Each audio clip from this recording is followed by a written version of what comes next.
Good morning, afternoon, or evening, guys, wherever time zone you're at. We do have a couple more people joining us here on the stage here in just a second, and it's right at 2 o'clock, so we'll give it just another minute and then we'll go ahead and get started with our Mechanics AMA. All right, now that everybody's here, I see that y'all are already learning and some of you already have your hands raised. So we are going to stick with that same format. We're going to answer some questions that we've already taken in ahead of time. Then we'll bring a few people up on stage to ask questions. Feel free to keep raising your hands, not a problem, it'll queue you up. If you do have your hand raised and your question gets answered, please do unraise your hand for us just to save some time instead of bringing people up on stage for no reason later on. To kick us off, I wanted to turn over to Hubert. I think everybody here knows Hubert, and then I believe Hubert was going to let Dagmore and Nonlinear Penguin introduce themselves as well. Thanks, Mullen. Hi everyone. Yeah, usually Fox is here, and he usually gives kind of a state of the project kind of speech here, and he's not able to make it right now, so I'll do my best. Though, I mean, I am on the mechanic side of things, so there's some pieces of the puzzle that I don't really work on. But this last week, let's see, we've had we did have some issues with the RPC server and Harmony that kind of slowed down our update. But we did finally get to the point on Friday where we were able to get things pushed out, and that was a pretty big push. We did a lot of refactoring of things on the back end just to make sure everything was working as best as it could, and also prepare us for the future additions that we have coming up. Let's see, there was one thing about stamina that we're going to talk about a little bit later that didn't get in quite yet. We're still working to get that put in, but we'll talk about it a little bit later. However, we did also get the remaining potions that were waiting on the back side there with Herbert, our resident alchemist. So you can now make, I believe, 10 different potions, which are all the potions that we initially planned on. There's always a possibility that we're going to be adding more down the road, but at least for now, those are the 10 that you can look forward to using as we get more features put in for like combat and other things. I guess, yeah, with that all said, I think, we have a lot that we're working on towards the future here. There's a lot of different features, some things that we brought up, some other things that we haven't mentioned. And we're excited to talk about what we can today. And I do also have the other two members of the game mechanics team here on stage with us today. So I'd like to give them a moment to introduce themselves. So I guess we'll start with Dagmore and then Nonlinear Penguin after that. Thank you. Appreciate that, Hubert. Really glad to be part of the team here. It's an amazing project, as you all know, and it's been really a tremendous opportunity for me to be able to work with Penguin and Hubert and the rest of the team. So I'm really glad to be involved here, and look forward to addressing questions and also developing the game mechanic with the team here. Awesome. Thanks again for the intro. And thanks everyone for being here. I'm Nonlinear Penguin, or also just Penguin. I've been on the team for I think a little over a month now, and it's just been an incredible opportunity. My background is in modeling very complex systems, and that's exactly what this is. And it's really cool to see how all the work we're doing on the mechanics side influences the game, and how it makes the game hopefully more fun for everyone to play. But yeah, thanks again, everyone. Awesome. So with that, we'll go ahead and kick off with our first question. It comes from the Golden Eel on Discord. I'd love to see a rare item implemented where you can change a hero's primary job. Hubert, did you want to talk about that real quick? Sure, yeah. So there was another topic similar to this that came up about changing the profession gene of a hero, the different item. And, at this time, we're not planning on doing anything like that that's going to directly change the genetics of a given hero. The whole summoning system and the gene system is designed to have that kind of luck of the draw feel to it, and any item that lets us kind of bypass that, I think is somewhat breaking the intent of the game. So I'd say very likely that's not going to be something in the future, but we always leave everything open just in case down the road we do see some use for something like that, but right now I don't think there is. Perfect. So our next question comes from Lobster Persona, also on Discord. I'm going to summarize the question. It's essentially about miners earning XP and profession points comparatively to, for example, fishing and foraging. Probably a pretty similar mechanic breakdown to gardening as well. So Dagmore, did you want to talk about how those kind of play in together? Sure. So there has been some, questions, concern about, how equally distributed and how equal the points and the XP that's credited and the rewards for each of these different professions. And so we've heard that, and we've gone into to double check, make sure that as far as the layouts, that there is equitable as possible. But these are unique professions, and there are going to be differences between the two. And so we've checked and made sure that they are equitable. We are aware of kind of what the sentiment is, but we've checked, and we do think that they're appropriately placed as far as the game mechanics and the probabilities for different outcomes. Very nice. And I think too, and feel free to correct me if I'm wrong here, but part of the outlook too is on overall rewards. So not just XP and profession points, but the actual rewards themselves. So when you look at quests that give jewel rewards, those also have to be accounted for versus a bloater, for example. There's a lot that goes into, what goes into each one of these and how they, outcomes that are possible. And so that's right. There's a much larger picture that comes into play as far as determining outcomes, not just what you immediately see there. Awesome. Our next question comes from Heisenberg, who I believe was also on Discord. Right now, owning more heroes pays off linearly. Any quests requiring multiple heroes should have additional benefits if done with a full party, create more demand. That's essentially the summary of it. Is, are we looking at implementing more benefits to questing with parties versus questing solo? Penguin, did you want to take that on? Right. Yeah, that's a great question. So with these first quests especially, we wanted to be very mindful about the reward mechanisms and make sure that they aren't creating or amplifying any major differences in player demographics that already exist.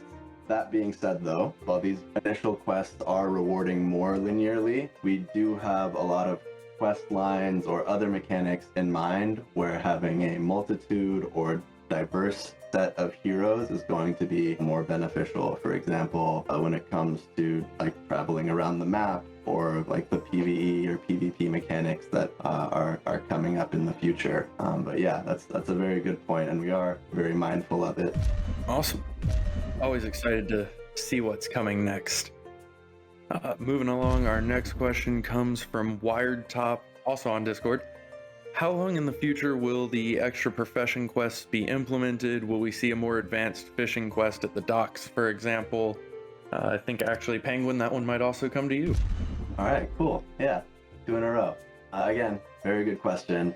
Last week, the creative team actually shared some teasers for how we're going to be adding to the current Serendale map. And I think there was a little teaser on the Crystal Vale map as well. But we have a larger map that's coming, and you're going to need to be able to travel around it. So we're working currently on what those mechanics of traveling will look like. And what's going to come with that. For example, different quest lines, profession quests, as well as more story-driven quests. And with those, your heroes are going to be required to travel around the map to complete them. And it's with those mechanics, at least, where we expect higher-level profession quests to be put out. Very nice. Whole lot of good stuff coming. Also, for anybody who has not seen those teasers of both Serendale and, yes, a little bit of Crystal Vale, there's actually some penguins in the teaser. They're posted on our Instagram, so go check those out. Definitely check out the penguins. Yeah, we have penguins for Penguin. We have Herbert for Hubert. We got to get some ravens in there for Dagmore so that we can just complete the trifecta. So our next question comes from B-Don. With level 5s available now, level 5 heroes, will there be some kind of visual indicator or filter for heroes summoned with boosted stats? Hubert, did you want to talk about that? Yes, and that's a good question. Yes, we do want to be able to show that, you can see that a hero has been augmented or enhanced in some way. This is something that right now it's in the front end's hands to create, but we have given them kind of a list of requirements for things that we need. And I don't have a timeline available, but as far as things that we do want to be able to show for sure, any hero that has received any bonuses from spending additional Gaia's tiers and summoning with like heroes above level 5 with those extra bonuses. We're going to have enhancement stones coming fairly soon, and those also will be doing a similar thing to what you can do with higher level heroes. So we need to be able to show the bonuses from that. And further along the lines too, once we start getting story quests and things going, there's some details about that I think will be useful for players to be able to see when they're buying and selling heroes as well. So yeah, definitely we're working to make some upgrades there. I am excited to see it when it comes, but it's not out quite yet. Once we get a little bit closer, we'll be able to maybe tease a little bit of that, and then hopefully we'll, before too long, be able to have that in the game. So you guys will be able to take advantage of it. Very nice. Yeah, on a broad spectrum, I would say we're always open to and looking at adding more ways to search, filter, differentiate your different heroes. So that's definitely something that we always have in mind.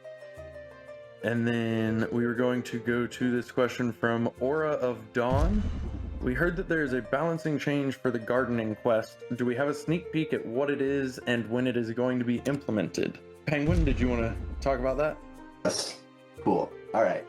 So with the gardening quest, it was very special when it first came out. It was the first quest that gave direct jewel rewards, and it was also the first quest to be pulling from the reward fund or the quest fund. When we first released it, we wanted to be careful with the reward scheme there.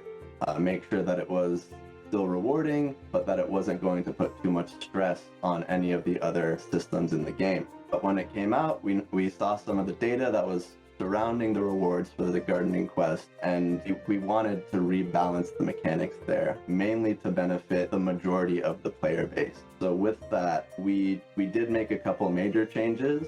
The first change is that there will be a minimum jewel reward per stamina used gardening, and this is mainly to address the situation that we saw a lot of, where it was players were getting almost negligible or like close to 0 jewel after like spending hours gardening. So there will be a minimum jewel reward for that, and then on top of that, for each set amount of stamina spent, there's going to be about a 10% chance of some flat rate jewel bonus, and depending on whether or not you have the gardening gene, that jewel bonus is going to be larger or smaller. Those are kind of the main changes that are coming with the gardening quest, and I think we're slated to have that come out pretty soon. Well, and if I can add a little bit more real quick. Absolutely. Yeah, I guess as far as like implementation, we're trying to be a little bit careful about giving a specific date, just because, sometimes things come up and it has to get delayed. But this is something that's very close to being done. On the mechanic side, we've already defined all of this, and it just needs to get into the smart contract and get tested. So we're getting very close to it. It could be, I would say likely within the next 2 weeks. But again, that's with a probability associated, not 100%. So. Hopefully sooner than later, but anyway. And it sounds like the bonus mechanism might be pretty comparable to the mining bonus mechanism. Not identical necessarily, but same concept at least. It's similar concept, yeah. Awesome. Yeah, I know there's a lot of work that goes into balancing that. And obviously, we want every quest to be rewarding in its own way, to make sure people are getting a return on their heroes and on the time spent questing. But at the same time, not drain our quest fund with level 0 quests, which leaves more room for more rewards for higher level quests. So there's a lot of work that goes into that from these 3 guys in particular. It's definitely something that they spend a lot of time making sure is balanced. The other thing that we were going to talk about was the stamina rework that Hubert mentioned at the beginning. Dagmore, did you want to fill us in on some updates there? Yeah, So currently, stamina does not resume until after a quest is completed, and so the obvious issue here is that heroes complete the quest timer, but kind of remain in this kind of odd limbo area where they're kind of stuck in the quest, but not actually recovering any stamina. And so we wanted to address that because it really kind of brought about a bit of a feel bad and kind of this like, what is my hero actually doing? And also when you check back in and now you pull them out of the quest, but your hero now has no stamina, but they've not been doing anything. So it kind of didn't really make sense. And so we made some adjustments there. And so in future, we will have stamina will recover after the quest timer has completed. And so there won't be this dead zone, this limbo where the heroes do not recover stamina. Awesome. And I know one thing that kind of goes with that a lot of people ask is heroes regenerating stamina while queued, but then when the quest starts, it bases off of the amount of stamina that they had when they queued. Did you just want to touch on that real quick? I probably have Hubert discuss that in particular just to make sure that... Fair enough. Yeah, okay. Yeah, so that's one thing. We were looking at what we could do here, and that's one thing that I was hoping we'd be able to include as, like, for example, if you send someone gardening and he has like 20 stamina, but it's going to take like over an hour before his queue is up and he starts, that he would be able to use all the stamina that he recovered up to that point. Unfortunately, just looking at what that would take in the smart contract to implement, it looks like that's going to be a bit too much work and has kind of too many pitfalls associated with it. So we won't be changing that, but we will ensure that the time that's like spent queuing for and recovering stamina is included in the final calculation so that that stamina is recovered when you complete the quest and you'll be able to get that hero questing again sooner. So unfortunately, that's one thing it's not looking like we're going to be able to add. So perfect. Some things have too many variables, unfortunately, especially with the ability to, cancel the queue. There's a lot of moving parts there, so that makes sense. One kind of special question that we wanted to throw in comes from Neil First on Discord. He mentioned that he wasn't going to be able to attend, but hopefully he listens to the recording later because I think he'll be very excited to hear it addressed. But the summary of it was using Gloomhaven combat system as a basis for our combat system, and specifically asking if Hubert might be familiar with the Gloomhaven combat system. So I was going to let Hubert talk about that for a minute. All right. Well, yeah, thanks, Neil, or Neil First. I will say that actually I own Gloomhaven, and I have kickstarted Frosthaven, its sequel, and I love that game. I've probably put in, like, I don't even know how many hours, probably over 400 hours playing Gloomhaven at this point. I'm not sure anymore, but it's a really great game. I really like its combat system, so that's a good suggestion. I will say, though, that we're not really looking at kind of a strategy RPG style game with this. We're looking at more kind of like a turn-based, similar to like Final Fantasy Dragon Quest or other kind of Japanese RPG style game where it's kind of like a time-based system where each participant in the combat has kind of an initiative score and they will get to take turns doing their actions back and forth, kind of having heroes just lined up and you don't really do movement of them as part of the whole combat system. So I have thought about doing something that's more strategy turn-based. I don't think it's in the cards for us, but we'll see. We're right now in the process of prototyping the combat system, and depending on how things turn out with that, maybe we'll make some changes. But I definitely do like the suggestion. It is a great game, and if we could have something that worked like that, it would be cool. But I also think that what we're doing right now is also has a lot of potential, so we're going to continue down this path. So. Only 400 hours. It sounds like you're basically new to it. It's probably more. I'm not good at estimating. I played so much of it. 400 hours is basically one game. So at this time, I am going to start inviting some people up on stage. I've already sent a couple invites out. When you join the stage, please do mute yourself and wait for me, and then we'll get to you. But we have our first person on stage right now, Lakonda. If you want to go ahead and hit us with your question. Okay, so first of all, I'm kind of new to the game, but I really like the graphics and stuff, and congrats to the dev and the whole team. But to be honest, my question just got answered 10 seconds ago. I just want to ask how the combat system will work. For the quest, we make the quest and then we just get to see what the rewards are, or if we can play a bit by ourselves, like, I don't know, maybe something like Pokemon, I don't know. Yeah, it was my question, but I think it got answered. Yeah, I guess I didn't specifically say like how much your player participation is going to be in the combat, so that is one thing that I can comment on. And good question, by the way.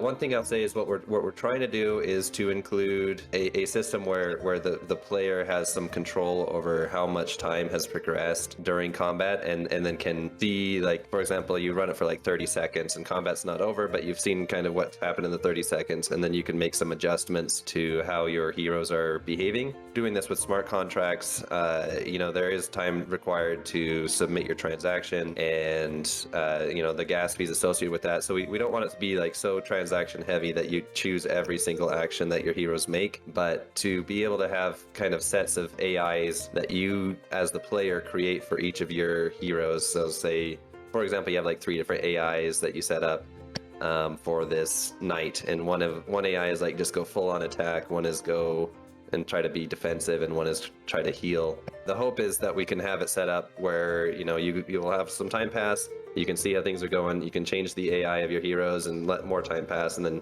change the AI again. But that's kind of where we're going, and we're, like I said before, we're still prototyping things and seeing where things are at. So don't take that as like for sure guaranteed that's the way it's going to be, but that's kind of the direction we're exploring right now. That's cool. Yeah, I just thought it would be cool, like if we have the skill of the player can also decide a bit if we win a fight or not. But that's cool. Right. Yeah. No, I definitely agree with you there, and the intent with this is to give the player some chance to control the course of combat. There will be some limitations on what we can do, though. So. All right. So thank you for answering, and have a nice evening. Thank you, Lakonda. Thank you very much. We appreciate it. I did want to throw out a couple reminders real quick because I forgot to prior to this. That was a phenomenal question. Please do keep all questions game mechanics, as that one was. That is what we are talking about. Metas, go ahead and hit us with your question. Okay. Guys, thank you so much for all your transparency during this entire development process. My question is kind of a long one, but also pertains to this transparency that you've shown so far. It's long, so I'll just begin. So most of the community, or at least nearly all of us, know and understand that the developers had some kind of say in how exactly they wanted their Gen Zeros to be when they were minting them, sort of as a reward or an incentive for the developers. And I think this was a great decision, perfect way to incentivize developers. But given the recent new information about, or that has been discovered about what potential future game mechanics may come, there's some mud in the water, let's say. So specifically, a small part of the community, or maybe all of them, I'm not sure, has become aware that the skills that will be most likely involved in combat are actually discovered by pulling the data from the blockchain. So we know that there are 2 active skills, 2 passive skills, and that each of these skills has 4 different genes, just as every other gene in combat. Whatever the mechanics of those are, I'm sure you won't want to spoil them. But the interesting thing that most people found was that the heroes numbered 0 to 20, or 1 to 20, so the ones that were granted to developers as incentives, the basic gene levels at the dominant level, but they have higher rarity levels or something similar at the recessive genes. So for example, they have more advanced genes or skills in recessive parts, or they have an advanced one or a transcendent one. And this became quite worrisome for some people, as the advanced gene for the skills in the recessives and the elite, and especially the transcendent ones, appear to be extremely rare in the rest of the population. Long question short, if you either want to elaborate on how these skills might work so we can understand what the impact was that the developers might have had when minting these Gen Zeros, and on the other hand, if maybe you guys as a whole, as a team, maybe not today but in the upcoming days, want to make kind of a statement about being transparent about the exact level of control that was given to the people that were able to mold their Gen Zero. Okay, yeah, I can answer that question, and thank you for bringing that up. This is actually something that we were not aware of at first when we created those, and it wasn't our intention ever to allow the recessive genes to be anything other than the basic genes, and that was the case for all the genes except for those ones, and I'm not sure what happened to cause that to happen. But yes, you're right. What happened there is the randomness did allow genes that were not the basic level to show up in the recessive gene slots for those 4 genes. That is something that that we want to fix, and we've been discussing for quite some time now how to fix that. And I don't really have anything to announce in terms of what we're going to do, but I will say, at least when I was made aware of it, I stopped summoning with my hero, because I kind of see those as for each hero that gets created with those recessive genes, it's just creating a bigger problem. They weren't earned through the normal mutation system, and we want to make sure that we do something about that. Now, as far as tracking down each hero that has lineage to the first 20 heroes, that does take a little bit of effort to do. And then what we're going to do about that, like I said, I don't have anything to announce right now, but we are aware and we do want to make it right, because that was not our intention. And as far as what those skills actually do, they are mostly intended to be used for combat, though some of them I think we're kind of planning to have it be used for something else that I don't want to say right now. But in general, though, they will be kind of like how you have a profession gene, or you have your two stat genes. These will be genes that provide your character with a specific skill, passive. That might be like a passive trait type thing, or active ones that you can use. And they'll be just based on genetics. There will be advanced ones that you can get, just like you can get advanced classes. There'll be advanced versions of these passive and active genes, and those advanced ones will be more powerful than the other ones. But as far as details about what those are, I'm not going to say right now. But I think does that answer your question, Metas?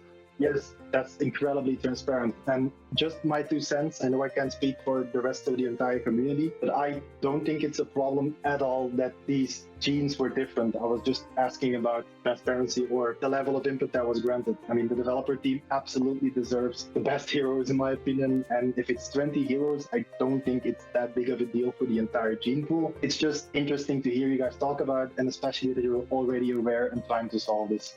Yeah, thanks again for bringing it up. And yeah, as far as your last point, as far as the level of control we only had control over the dominant genes. We did not have control over setting the recessive genes for any of those heroes. Awesome, that answers my full question. Thank you guys so much, and good luck. You're doing great. Thank you, Metas, as well. And yeah, a lot of that was the visuals as well. I think that was the kind of big thing, was being able to, Isla has purple hair deal. So JMS, if you want to go ahead and kick us off with your question, we're going to take a couple more, and then we're not going to be able to get to everybody today, unfortunately, but we will take a couple more. Yeah, thank you so much for giving the opportunity to ask you guys questions. First of all is regarding locked jewels. Basically, when the game came out, it was supposed to be locked until the unlocking process, but in recent periods, actually, people have been able to trade the locked jewels that is directly going against the core game mechanics, where you're not supposed to move your locked jewels, or at least they're able to use it without, for example, doing mining quest or gardening quest. So what specific steps is the team taking to prevent this affecting the integrity of the game itself? Let's see, I think maybe I'll take this one as well. Sorry, Penguin and Dagmar. So as far as the moving of locked jewels goes, we did implement that feature in the smart contract to be able to move your locked jewels to another wallet. And our intent with that was in case, you needed to switch wallet because your wallet was compromised, or because you wanted to switch to something that's more secure, like with a hardware wallet. And we wanted to be able to allow that, allow the player to be able to move those. I guess as a consequence of adding that feature, some now are starting to sell their bulk locked jewels to others. What I'm seeing is kind of a much lower rate. As far as what we can say about that, the feature to move the locked jewels is there. This is a decentralized game, and we don't really have a way to control how people decide to move around their assets. It was not our intent to, kind of create an economy around those locked jewels like this. You still can only send locked jewels to another wallet in bulk. It's not like people are able to completely trade around things like they could with just standard tokens. So it is a little bit different there. And in the end, the amount of locked jewels that exist hasn't really changed. It's just they're kind of changing location in the wallet, like with who owns the wallets. So when the unlocking period starts, the unlocking will go to the people that have control over those. And I guess as far as from our perspective, again, we didn't intend for that to be what was happening, but we also don't have a way to control it. And, we just know that there is a lot of risks with that function. It is possible for you to lose all of your jewels if you use it incorrectly. And there's nothing that we on our side can do about it if you lose those. So, we would of course recommend that you use it as we intended, and know that there is definitely risk involved if you do things wrong with it. So please be careful with whatever you do. Just to tag a couple things on there real quick, do want to plug, we do have our NPC coming soon that will have the transfer lock jewel function, which, as Hubert said, has kind of been the intention since the beginning to allow for compromised wallets or moves to hardware wallets.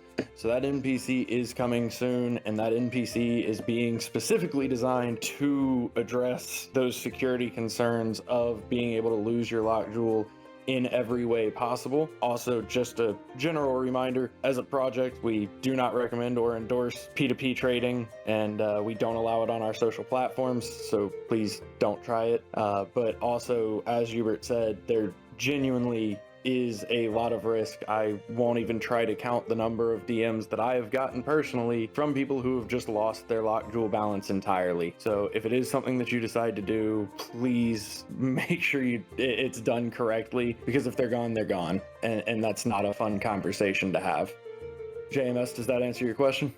Yes, it does. Then my other question is, with the game growing and, for example, expanding to different realms and ecosystems, what specific steps is the team taking to lower the barrier to entry for new players that doesn't have a lot of money, basically third world countries and stuff like that, to take some of the players from Axie Infinity?